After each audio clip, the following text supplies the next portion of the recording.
visualizar esto de los conjuntos y hablar de probabilidades, uno utiliza los famosos diagramas de Venn. Son una muy buena forma de visualizar y por ende entender las operaciones entre conjuntos. Consiste en representar los conjuntos gráficamente en un rectángulo, el cual corresponde al universo de todos los posibles resultados. Las circunferencias entonces van a representar los conjuntos ilustrados con una letra mayúscula. La manera en que están dibujados es la secuencia lógica que siguen. Entonces, ¿cómo significa esto? Vamos a verlo con un ejemplo. Este es un típico diagrama de Venn estándar y les quiero contar cómo funcionan estos diagramas. Entonces, imagínense que ustedes son parte del curso A, son del curso cuarto A, que están por dar la prueba de transición, y ustedes tienen que en su curso hay personas que practican deporte, personas que hacen música o les gusta la música, y personas que no hacen ni deporte ni música.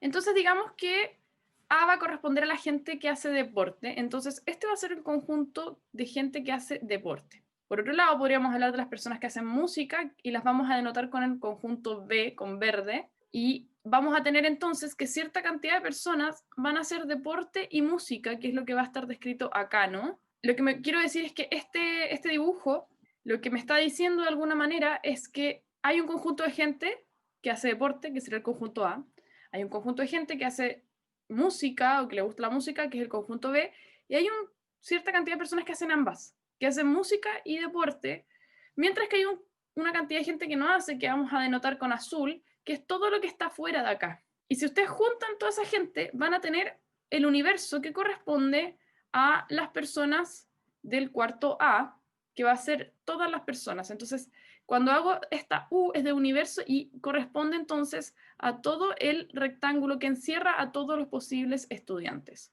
Lo que quiero decir con este ejemplo es que de alguna forma ustedes van a tener un estudiante y puede caer aquí, significa que hace deporte, o si cae acá, significa que solamente hace música, si cae aquí, significa que hace música y deporte, y si cae acá, significa que no hace ni música ni deporte, pero de todas maneras, cualquier persona que caiga aquí va a corresponder a ese curso. Entonces, apoyados del diagrama de Venn, es posible determinar la cantidad de elementos que cumplen las condiciones, y de esta forma encontramos la probabilidad.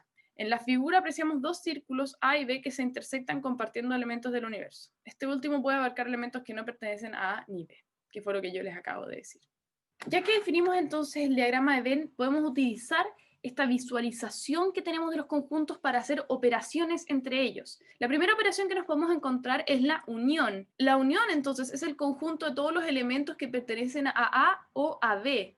En los diagramas siguientes, la parte achurada, o en este caso el color morado, denota el conjunto A unión B. Entonces, de alguna manera, si yo tengo el conjunto A aquí y tengo el conjunto B acá, la unión va a ser todo como estos dos circulitos juntos. En los tres casos vemos que se están uniendo los conjuntos A y B. La diferencia, por ejemplo, es que entre el primero que está acá y el segundo que está acá, vamos a ver que estos dos no se intersectan.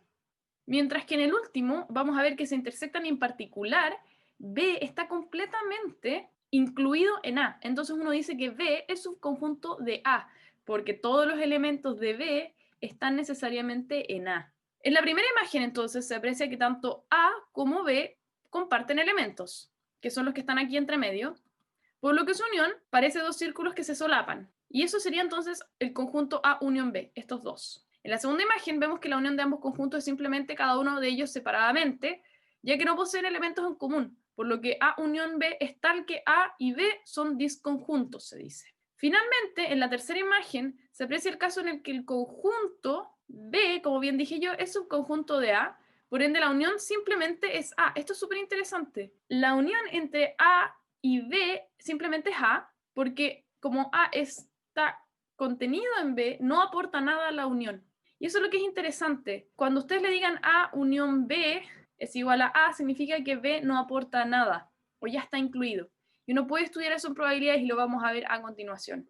Otra operación que podemos encontrar dentro de los conjuntos es la intersección. La intersección, denotada con esta como U invertida, recuerden, esto es intersección, es el conjunto de todos los elementos que pertenecen a A y a B. Fíjense la diferencia del lenguaje. Antes nosotros decíamos A o B para la unión y acá decimos I. Voy a volver atrás para que noten eso. Cuando nosotros entonces hablamos de uniones, ocupamos la letra O, porque estamos diciendo uno o el otro, mientras que en las intersecciones estamos diciendo y, porque exijo que esté en ambos. Entonces en los diagramas, la parte achurada va a denotar la intersección. En los tres casos vemos que se están intersectando los conjuntos A y B, sin embargo hay diferencias radicales en la representación de los diagramas. Cuando yo hablo, por ejemplo, en la primera imagen, que se ve que ambos comparten elementos, la intersección necesariamente tiene que ser esta como media luna o esta figura, ya que ahí están los elementos que ambos comparten. Entonces, obviamente la intersección, tal y como dice el nombre, tienen que ser esos números que están ahí. En la primera imagen se aprecia entonces que tanto A como B comparten elementos, por lo que su intersección parece dos círculos que se solapan y la intersección son los elementos que la comparten. Y es muy evidente. Sin embargo, cuando vemos la segunda figura, nos damos cuenta que la intersección no existe. Porque, bueno, tal y como dice el nombre, nunca se intersectan estos dos conjuntos. Entonces, al ser nula, decimos que la intersección corresponde al vacío, ya que, tal y como dijimos, A y B son disjuntos. Y finalmente, en la tercera imagen, donde sabíamos que B es subconjunto de A, la intersección necesariamente tiene que ser B, ya que todos los elementos de B están dentro de A. Y eso es súper bonito. En este tipo de problemas, entonces vemos que A unión B es igual a A, pero A intersección B es igual a B. Y lo que les quiero decir con todo esto que estamos viendo es que no hay una regla general. Ustedes nunca pueden decir que A unión B es igual a algo, porque no pueden decirlo de la nada. Necesitan o un problema, o un diagrama de Venn, o algo que explique en qué situación están. Porque fíjense como acá A unión B era A, pero acá era algo completamente distinto. Acá la intersección es vacía. Entonces lo que quiero decir es como para que tengan consideración en eso, que no hay una fórmula, sino que ustedes tienen que plantear bien la noción de conjuntos para que la operación y las probabilidades salgan súper buenas. Una de las últimas cosas que vamos a ver cuando hablamos de noción de conjuntos es la noción de complemento. El complemento de un conjunto es el conjunto de todos los elementos que no están en A, pero sí están en el universo. Un ejemplo, entonces, sería pensar en tener la probabilidad de sacar un número par del lanzamiento de un dado. Digamos que este es mi universo. Y yo tengo entonces, por ejemplo, que puedo sacar números pares, entonces tengo el 2, el 4 y el 6. Y aparte, si es que no saco un número par, voy a sacar un impar y eso lo vamos a llamar 1, 3 y 5. ¿Y qué quiero decir con esto? Que este conjunto verde va a ser complemento de A, porque la unión entre ambos me da el universo. Como se cumple que A unión B es igual al universo, es decir, a todos los posibles casos, ya que en este ejemplo A unión B va a ser igual a esto que está aquí, a 1, 2, 3, 4, 5, 6, que es igual a U, y además la intersección es nula, porque en ningún minuto hay un número que sea par e impar a la vez, entonces A es complemento de B, y eso lo denotamos con una A con una C chiquitita acá, y esa C significa complemento. Y aquí está dibujado súper bien. Fíjense que acá tenemos que A unión A complemento siempre va a ser el universo y A intersección A complemento siempre va a ser vacío, porque no hay ningún elemento que pertenezca a A y a la vez a su complemento.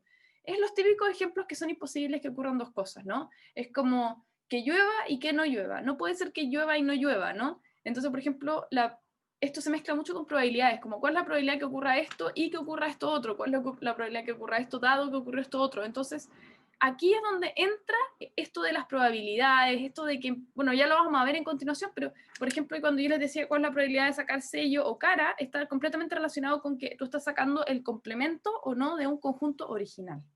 Entonces, si nosotros seguimos ilustrando esta idea con los diagramas de Venn que más vimos, por ejemplo, acá nosotros teníamos que cuando los conjuntos se intersectaban, A unión B era esto, ¿no? Todo lo que estaba aquí pintado y el universo se quedaba estático. Si nosotros dijéramos A unión B, pero queremos el complemento de eso, que es lo que está aquí, deberíamos pintar todo lo que no es esa unión de dos círculos, ¿no? Que sería como lo inverso. También podríamos hacer el mismo análisis sobre cuál es la intersección, cuál es el complemento de la intersección. O sea, nosotros cuando teníamos la intersección A inter B y analizábamos de esos dos circulitos que se intersectaban, esta era la intersección. Pero si yo quiero el complemento de esa intersección, sería todo lo que no estaba pintado antes. De tal manera que si yo uno de estos dos conjuntos, obtengo el universo en ambos casos. Y finalmente, la última operación que vamos a ver cuando estudiamos conjuntos corresponde a la diferencia entre estos. Y esto Tiene diferentes nombres cuando lo buscan, pero la principal idea es que la diferencia entre dos conjuntos es la operación cuyo resultado es otro conjunto que contiene aquellos elementos que pertenecen a uno de los conjuntos iniciales, pero no a ambos a la vez. Entonces, por ejemplo, aquí tenemos este conjunto, esto que está churado, que corresponde a A menos B, por decirlo, porque fíjense que yo selecciono a B y le quito todo lo que comparte con A, que es esta parte que está aquí. Y eso entonces va a corresponder a, de alguna forma, decir que yo tengo B y le resto A. Y eso se denota con la letra A, con esta línea como acostada, B. Eso sería lo último que vamos a ver y finalmente veamos por qué nos podrían servir entonces los conjuntos para estudiar, por ejemplo, cosas de probabilidades, aunque ahora no vamos a ver todavía probabilidades, sino como un ejemplo de cómo estos actúan. Considere que en un curso internacional hay 40 estudiantes en total. Se sabe que 12 estudiantes hablan español e inglés, 10 hablan español y chino y 7 estudiantes hablan inglés y chino. Si además se sabe que hay 4 estudiantes que hablan los 3 idiomas, ¿cuántos estudiantes hablan solamente español y chino?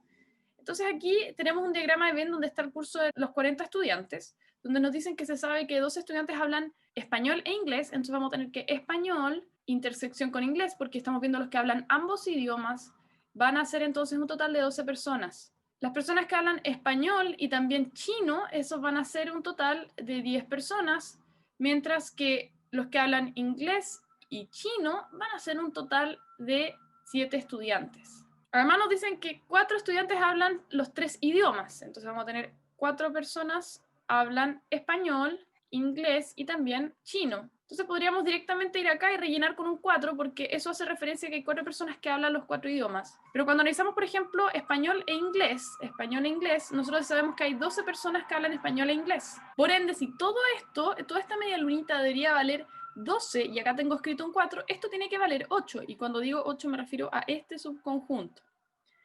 Entonces tenemos que eso vale 8. Luego, si analizamos los que hablan español y chino, que va a ser español y chino que está acá, como sabemos que son 10 personas y acá hay 4 que hablan los 3 idiomas, acá necesariamente tiene que haber 6. Luego, analizamos las personas que hablan inglés y chino y sabemos que son 7 personas, por ende, si acá hay 4, 3 deben hablar inglés y chino y no hablar español. Como nos están preguntando cuántos estudiantes hablan solamente español y chino, nos tenemos que ir a la intersección entre español y chino y ya tenemos la respuesta que corresponde a 6, porque son 6 personas que hablan español y chino, pero no hablan inglés además. Y esa entonces sería la respuesta.